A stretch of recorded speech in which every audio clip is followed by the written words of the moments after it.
నిన్నటి రోజున వైఎస్ జగన్మోహన్ రెడ్డి గారు పోలీసుల మీద చేసినటువంటి వ్యాఖ్యలకు సంబంధించి రాష్ట్ర వ్యాప్తంగా ఉన్న పోలీసులు కూడా ఆందోళన వ్యక్తం చేస్తున్నటువంటి పరిస్థితి. ఏదైతే రాష్ట్రంలో డిఐజీ స్థాయి అధికారులే మాఫియా డాన్లుగా మారిపోయారని, కలెక్షన్లు వసూలు చేస్తున్నారని నిన్నటి రోజున జగన్మోహన్ రెడ్డి గారు ఆయన ప్రెస్ మీట్లో భాగంగా మాట్లాడడం జరిగింది. ఆయన హయాంలో మాత్రం పోలీసులు ఫ్రెండ్లీ పోలీసులుగా వ్యవహరించారని, ప్రస్తుత కూటమి ప్రభుత్వంలో అలాంటి దాఖలాలు లేకుండా పోలీసులు సైతం అరెస్ట్ చేస్తారని చెప్పేసి చెప్పుకుంటూ వచ్చారు. మరైతే ఆ పోలీసులు జగన్మోహన్ రెడ్డి గారు చేసిన వ్యాఖ్యలకు ఏం మాట్లాడారు, పోలీసుల సంఘం ఏ విధంగా స్పందించింది, ఇవన్నీ కూడా తెలుసుకోవడానికి ప్రస్తుతం మనతో ఉన్నారు సోషల్ యాక్టివిస్ట్ శ్రీలీల గారు. మేడం నమస్కారం అండి. నమస్తే అండి. పోలీసులు రాష్ట్రంలో శాంతి భద్రతలకు సంబంధించి కావచ్చు, పౌరులందరికీ కూడా ప్రాథమిక భద్రతలో ప్రధాన పాత్ర పోషించేటువంటి వ్యక్తులు వీళ్ళే. అటువంటి పోలీసుల్ని ఇప్పటిదాకా జగన్మోహన్ రెడ్డి గుడ్డలోడు తీసుకొడతాను, బట్టలోడు తీసి నిలబెడతాను, సప్త సముద్రాలు దాటినా తీసుకొచ్చి అందరి ముందు పరువు తీస్తానని, అసలుకి తాను ఒక ప్రజాప్రతినిధిని మర్చిపోయి ఎన్నో రకాల అసభ్య వ్యాఖ్యలు చేసి ఇంతవరకు సిఐఎస్ఐలే అనుకున్నాం, ఇప్పుడు ఒక అడుగు ఎక్కువ అయ్యి డిఐజీ దాకా వెళ్ళిపోయింది. వాళ్ళంటే మాఫియా డాల్ అని చెప్పి జగన్మోహన్ రెడ్డి గారు అని చెప్పేసి అంటున్నారు. నిజంగానే మాఫియా డాల్ అంటారా? పోలీసుల సంఘం దీనికి ఏమైనా రెస్పాండ్ అయిందో చెప్పండి.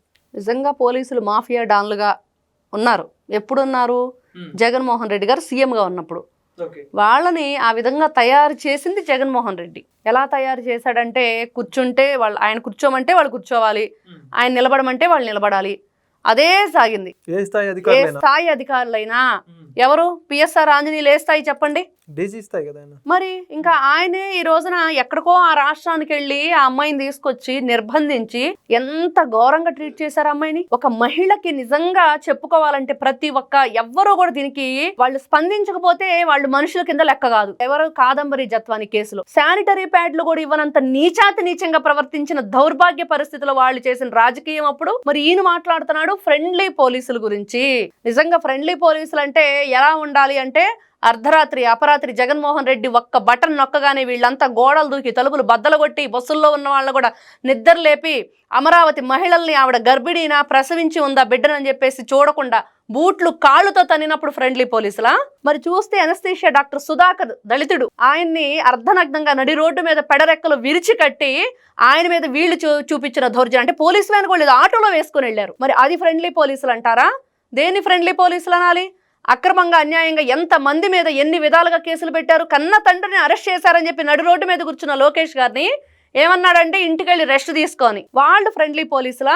ఈ విధంగా చెప్పుకుంటూ పోతే జగన్మోహన్ రెడ్డి గారు వీటన్నిటికీ సమాధానం చెప్పగలుగుతాడా? సమాధానం చెప్పే ధైర్యం ఆయన దగ్గర ఉందా? కనీసం ఆ సమాధానం ఉందా? ఏది ఉండదు. ఈయన పోలీసుల గురించి పదే ఇంకొక మాట, సప్త సముద్రాల అవతలన్నా కూడా లాక్కొస్తాను, రిటైర్డ్ అయినా కూడా వదిలిపెట్టను, బట్టలోడ తీస్తాను. మరి ఈ రోజున 11కు పరిమితమై ప్రతిపక్ష హోదా కూడా లేకుండా పక్కన కూర్చున్నాడు. ఎందుకు కూర్చున్నాడంటే, సప్త సముద్రాల అవతల ఉన్న వాళ్ళు కూడా వచ్చి నారా చంద్రబాబు నాయుడు గారికి ఓట్లేశారు కాబట్టి ఈయన పక్కన పడేశారు. ఈ సప్త సముద్రాల అవతల ఉన్నా కూడా లాక్కొస్తానంటున్నాడు కదా. అంటే ఓట్లు వేశారని లాక్కొస్తారా, లేకపోతే ఓట్లు వేయలేదని లాక్కొస్తారా?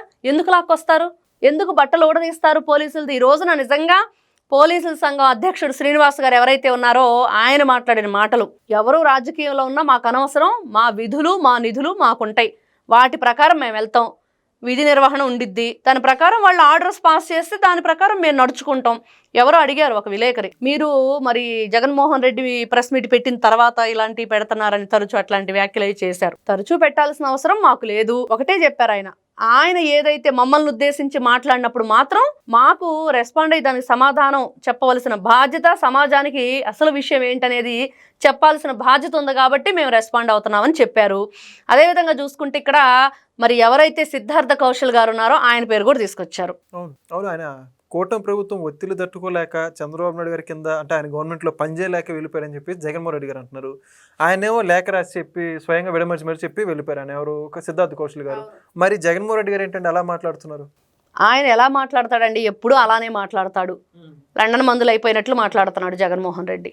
అలానే ఉంది. ఎందుకంటే ఇలా అనుకోవాల్సి వస్తుందంటే, అసలు సిద్ధార్థ కౌశల్ IPS ఎంతో మందికి తెలుసు. ఆయన డ్యూటీ ఎలా చేస్తారు, అక్కడ ఉన్న ఆ తోటి ఎవరైతే వాళ్ళు వర్క్ చేసే వాళ్ళు ఉంటారో పోలీసులు, ఆ సిబ్బందితో ఆయన ఎలా నడుచుకుంటాడు, చక్కగా ఆయనకు ఒక మంచి పేరుంది. కానీ ఆయన ఈ రోజున ఆ పోలీసు ఉద్యోగంలో ఎంతో ఇంట్రెస్ట్ గా జాయిన్ అయిన తర్వాత కూడా తన ఇష్టాన్ని వదిలి వేరే చోటుకు వెళ్ళవలసిన అవసరం ఏంటి అంటే, తన పర్సనల్ గా వాళ్ళ ఫ్యామిలీతో మాట్లాడుకొని ఇంకొక మంచి ఉద్యోగం ఏదో వచ్చింది, దాంట్లో శాలరీ బాగుంటుందని రకరకాల కథనాలు, దానికోసమే నేను వెళుతున్నానని వినిపించడం మనం చూసాం. ఆయనే స్వయంగా జగన్మోహన్ రెడ్డి గారు కౌంటర్ ఇచ్చారు. ఎవరు ఒత్తిడి లేదు, ఎవరు నన్ను ఇబ్బంది పెట్టట్లేదు, మళ్ళీ అవసరం అయితే నేను జాయిన్ అయ్యే పరిస్థితి నాకు ఉంది అన్నట్లు ఆయన చెప్పారు. మరి జగన్మోహన్ రెడ్డి గారికి ఆ మాటలు వినిపించలేదా? మరి కౌశిక్ గారు చెప్పినవి ఏవి కూడా అతనికి అర్థం కావటం లేదా? అంటే ఈయనకి అర్థం కావు కదా. ఏంటమ్మా మళ్ళీ చెప్పు, ఇంకొకసారి చెప్పు, మైక్ దగ్గర పెట్టుకొని చెప్పు, ఇలానే కదా అంటూ ఉంటారు. మరి ఆ విధంగా సిద్ధార్థ కౌశల్ గారు ఏదైతే తను ఒక ప్రెస్ మీట్ పెట్టి చెప్పారో ప్రత్యేకంగా, ఎవరైతే కూటమి ప్రభుత్వం గురించి సిద్ధార్థ కౌశల్ గారు కేవలం కూటమి ప్రభుత్వం వల్లే రాజీనామా చేసి వెళ్ళారు అనే వ్యాఖ్యలను ఖండిస్తూ ఆయన ప్రెస్ మీట్ పెట్టారు. మరి ఈ రోజున చూస్తే నిజంగా పోలీస్ సంఘాలు ఏదైతే ఉందో అధ్యక్షుడు ఆయన ఉన్నారో శ్రీనివాస్ గారు కూడా గట్టిగా కౌంటర్ ఇచ్చారు. నిజంగా జగన్మోహన్ రెడ్డి గారు మీకు అర్థం కావట్లేదేమో, ఒకసారి అర్థం చేసుకోవడానికి ప్రయత్నించండి. వైఎస్ఆర్సీపీ నాయకులందరూ పోలీస్ స్టేషన్కి వెళ్తున్నారు, వైఎస్ఆర్సీపీ అధినాయకుడు కూడా వెళ్ళబోతున్నాడు. మరి వాళ్ళు వెళ్తే రేపు జగన్మోహన్ రెడ్డి గతంలో కరోనాతో సహజీవనం చేయండి అన్నట్లుగా ఈ రోజు ఈయన వెళ్ళి పోలీస్ స్టేషన్లో సహజీవనం చేయాలి పోలీసులతోటి, మర్చిపోతున్నాడేమో. మరి ఈయనకు సకల మర్యాదలు, మంచాలు కావాలి, కంచాలు కావాలి, దిళ్లు కావాలి, దుప్పట్లు కావాలని చెప్పేసి వీళ్ళు కోర్టుకు విన్నవించుకుంటున్నారు కదా అన్ని విధాలుగా. మరి అవన్నీ కూడా పోలీసులే కదా వాళ్ళకి ఏర్పాటు చేయాలి. మరి ఈ రోజున పోలీసులను అనరాని మాటలు అంటూ ఇష్టానుసారంగా నోటికి ఏదొస్తే అది మాట్లాడుతుంటే మరి ఆయన పరిస్థితి రేపు ఏంటో. ఏముందలే 16 నెలలు నేను ఉండొచ్చాను, మళ్ళీ వెళ్ళినా కూడా నాది ఉండిద్ది, నాకు ఉండేది నా బెర్త్ నాకు ఉంది, నా సీట్ నాకు ఉందన్నట్లుగా నాకు ఉందిలే, నేను ఉంటాను అనుకుంటున్నారా?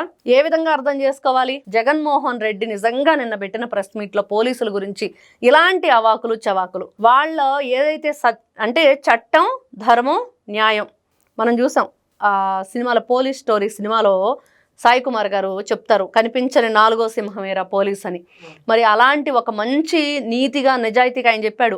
అధిక శాతం మా దాంట్లోనే, మా పోలీస్ వ్యవస్థలోనే అత్యధికంగా ఎక్కడా కూడా క్లైమ్ అంటే వాళ్ళు ఎక్కువగా ఇల్లీగల్గా ఏదన్నా తీసుకోవటం కానీ డబ్బులు ఇట్లాంటివన్నీ కూడా లేకుండా ఉందని చెప్పి పోలీస్ సంఘం అధ్యక్షులు కూడా చెప్పారు శ్రీనివాస్ గారు. అదే చాలా నీట్గా చక్కగా ఎవరి పని వాళ్ళు చేసుకుపోతున్నారు, ఎవరి డ్యూటీ వాళ్ళు సక్రమంగా నిర్వర్తిస్తున్నారు అని. అయినా సరే కూటమి ప్రభుత్వాన్ని ఉద్దేశించి ఈయనేదో చెప్పబోతూ ఈ రోజున పోలీసులను కూడా ఈ విధంగా మాట్లాడటం కరెక్టేనా? మరి ఈయన అధికారంలో ఉన్నప్పుడు ఐఏఎస్ఎల్ని, ఐపీఎస్ఎల్ని మరి ఈ రోజున శిక్షకు వాళ్ళు ఇదైపోయారు కదా, వాళ్ళ జీవితాలు సర్వనాశనం చేశాడు కదా జగన్మోహన్ రెడ్డి గారు.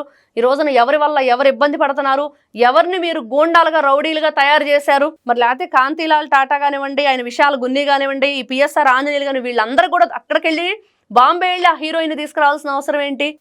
ఎఫ్ఐఆర్ నమోదు చేయక ముందే ముందుగానే వీళ్ళు ఫ్లైట్ టికెట్లు తీసేసి హడావుడిగా పరిగెత్తారంట. వీళ్ళంతా మచ్చలేని అధికారులు అని చెప్పి చెబుతుంటే మీరే ఎలా అంటున్నారు ఏంటండి? కనిపిస్తుంది కదండి వీళ్ళ మచ్చ, గురువింద సామెత లాగుంది వీళ్ళ మచ్చతనం ఏంటిదనేది. గురువిందకు తెలియదు కదా మచ్చ, వీళ్ళది కూడా అంతే. వీళ్ళకి అర్థం కావట్లా చేసిన పనులు.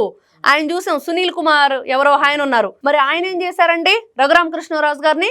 ఆయన అదృష్టం బాగుండి వీళ్ళ జీవితం ఇలా, వీళ్ళ అదృష్టం బాగోక ఆయన బ్రతికి బట్టగట్టారు రఘురామకృష్ణరాజు గారు, లేకపోతే మనిషి లేకుండా వెళ్ళిపోయేవాళ్ళు.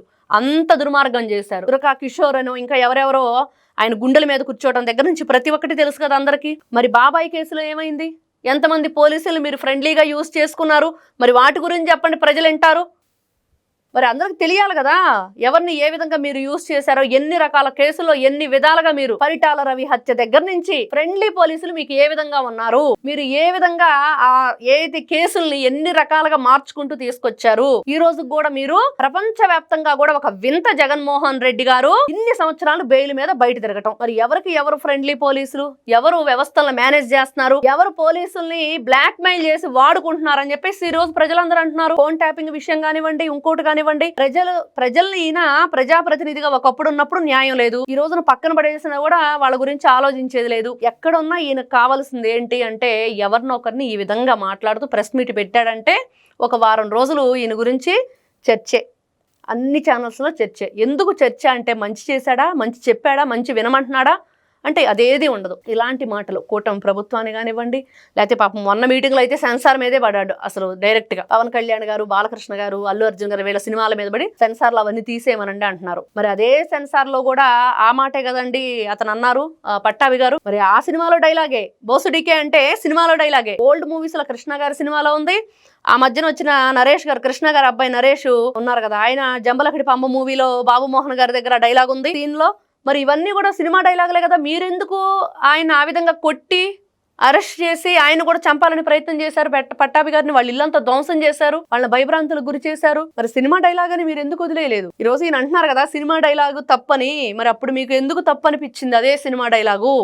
ఇంకా ఈ రోజు మీరు నరుగుతామంటున్నారు, అది కేవలం బోసుడికేనే. దానికి మీరే లేని అర్థాన్ని సృష్టించి ఇంత పెద్ద అర్థం చెప్పారు. ఒక ముఖ్యమంత్రిగా ఉన్నానన్న చిన్న ఇది కూడా మర్చిపోయి నిస్సిగ్గుగా అట్లాంటి పదాన్ని ఎవరా స్క్రిప్ట్ ఇచ్చారో, ఎందుకు ఆయన చేత మాట్లాడించారు బహిరంగంగా ఒక మీటింగ్ లో, ప్రెస్ మీట్ లో కూడా మాట్లాడాడు. మరి ఎవరైనా అలా మాట్లాడతారండి? ముఖ్యమంత్రి స్థాయిలో ఉన్న వ్యక్తి ఈయన ఎలా మాట్లాడాడు, ఆ మాట్లాడించిన వాళ్ళు ఎలా మాట్లాడిచ్చారో, ఆ రాసిన వాళ్ళు ఎలా రాశారు, ఎలా మాట్లాడమని చెప్పారు, కొంచెం కూడా విఘ్నత అనేది లేకుండా వీళ్ళు ప్రవర్తించిన తీరు, లేని అర్థాలను సృష్టించుకొని వాళ్ళకి వాళ్లే ఆపాదించుకొని బోసుడికి అన్న పదానికి అసలు డిక్షనరీలో ఎక్కడన్నా అర్థం ఉందా? గూగుల్ కూడా చెప్పలేదే. మరి ఇలాంటి స్థాయిలో వీళ్ళు గతంలో వీళ్ళు ఆలోచించే విధానం, చేసిన పనులు, చెప్పిన మాటలు, భయభ్రాంతులు గురి చేయటం ఎవరిని వదిలిపెట్టకుండా 2019 నుంచి 24 దాకా ఆయన రపరపే చేశాడు. అంతా రపరపే. మొత్తం టీడీపీ సానుభూతి పరులు ఎవరుంటే వాళ్ళని ఏది వదిలిపెట్టకుండా పొలాలు ధ్వంసం దగ్గర నుంచి, పండ్ల తోటల ధ్వంసం దగ్గర నుంచి, డ్రిప్ ఇరిగేషన్ సిస్టమ్ ధ్వంసం దగ్గర నుంచి ఏది వదిలిపెట్టాడు? ఇళ్లలోకి వెళ్ళి నరుగుతామని చెప్పేసి మొన్న ఎవరో డైలాగ్ చెప్పారు కదా, గుంటూరు యువతల నుంచి కారుమూరి నాగేశ్వరరావు. మరి ఏంటో వీళ్ళ ప్రవర్తన శైలి, వీళ్ళ ఆలోచన విధానం. మీరు ఫ్రెండ్లీగా ఉండటం ప్రజలతో ఫస్ట్ వీళ్ళు నేర్చుకోమనండి. పోలీసులు ఫ్రెండ్లీ గురించి తర్వాత మాట్లాడతారు జగన్మోహన్ రెడ్డి గారు. Thank you. నమస్తే అమ్మా. Please subscribe to Leo News for more videos.